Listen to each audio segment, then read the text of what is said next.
नमस्कार, MV news channel में आपका स्वागत है। दोस्तों, मेरे चैनल को ज्यादा से ज्यादा सब्सक्राइब करें, लाइक करें एंड शेयर करें, क्योंकि हम आपके सामने कुछ ऐसे वीडियोस, कुछ ऐसी जानकारी लेकर आते हैं जो आपके लिए जानना बेहद इम्पोर्टेंट और आपके लिए लाभदायक साबित होते हैं। तो चलिए दोस्तों, आइए आज की वीडियो में देखते हैं क्या है खास। दोस्तों, हर किसी के जीवन में परेशानियाँ होती है, जो उसे इतना परेशान कर देती है कि उनके सोचने और समझने की क्षमता खत्म हो जाती है। परेशानी में इंसान समझ ही नहीं पाता कि वह ऐसा करे कि जिससे कि उसके सारी समस्याएं खत्म हो जाएं। इसका जवाब स्वयं भगवान श्री कृष्ण ने दिया है। महाभारत के युद्ध को धर्म की रक्षा के लिए लड़ा गया सबसे बड़ा युद्ध माना जाता है। धरती पर भगवान विष्णु के अवतार श्री कृष्ण ने खुद इस युद्ध को देख रेख में करवाया। कुरुक्षेत्र में लड़े इस युद्ध में हमें गीता जैसा महान ग्रंथ दिया, जिसमें जीवन से जुड़ी हर समस्या का हल है। पर इन सब बातों के अलावा महाभारत की पूरी कथा और उसका हर एक चरित्र और उसके चरित्रों के जीवन वाक्यांश हमें बहुत कुछ सिखाते हैं। कर्ण पांडवों का भ्राता होने के बावजूद उनके विपक्ष में कौरवों के साथ युद्ध लड़ा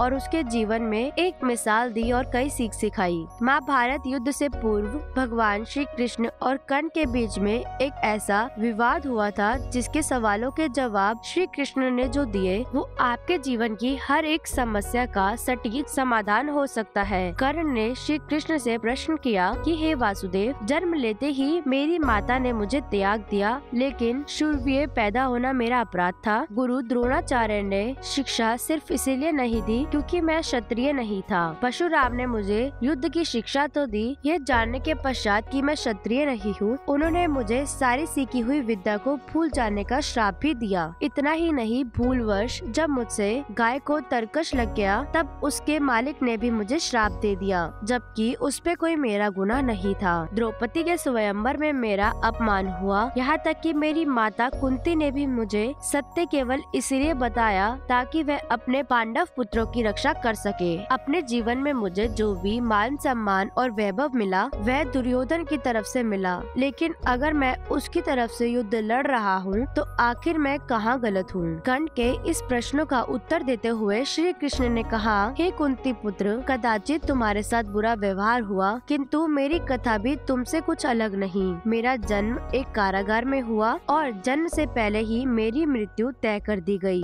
मेरी प्राणों की रक्षा के लिए मेरे जन्म लेते ही मेरे माता पिता को बिछड़ना पड़ा। तलवार, घोड़े, तीर, धनुष आदि के साथ खेलते हुए बड़े हुए, लेकिन मैं बचपन में ही अपने प्राणों की रक्षा लोगों से करता रहा। बचपन में ही कई लोगों ने मुझे मारने की कोशिश की। तुमने जिस कन्या से प्रेम किया उसी से विवाह किया, किंतु मैं अपने प्रेम के साथ विवाह तक नहीं कर पाया, बल्कि मुझे उन सभी गोपियों के साथ विवाह करना पड़ा जो मुझसे विवाह करना चाहती थी, जिन्हें मैंने राक्षसों की कैद से मुक्त कराया। अपने प्रति हुए इतने अन्यायों के बावजूद तुम सूर्यवीर कहलाए। जरासंध से अपने पूरे समाज की रक्षा हेतु उसे जमुना के तट पर लेकर गए तो लोगों ने मुझे भगोड़ा और कायरता कहा। अगर दुर्योधन इस युद्ध में जीत गया तो अवश्य ही तुम्हें इसका बहुत बड़ा श्रेय मिलेगा, किंतु युधिष्ठिर के युद्ध जीत जाने के पश्चात मुझे क्या मिलेगा? कुछ भी नहीं, सिवाय इस युद्ध को करवाने के, दोषी कराने दे के अलावा। इसलिए हे कर्ण, तुम्हें ये बात सदैव ज्ञात होनी चाहिए कि संसार में हर किसी का जीवन चुनौतियों से भरा हुआ होता है। हर किसी के जीवन में अन्याय की कुछ घड़ियां तो आती ही है और कहीं ना कहीं हर कोई अन्याय का शिकार होता है, किंतु सही क्या है इसका अंदाजा सिर्फ तुम्हें ही होता है। हमें कितना अन्याय सहना पड़ा, कितना अपमान सहना पड़ा, ये सारी बातें हमारी योग्यता को नहीं ठुकराई जाती। इसलिए हे कर्ण, मेरा तुमसे यही निवेदन है और मैं तुमसे यही सलाह दूंगा कि तुम्हें हुए प्रति अन्याय की शिकायत करना बंद करके खुद का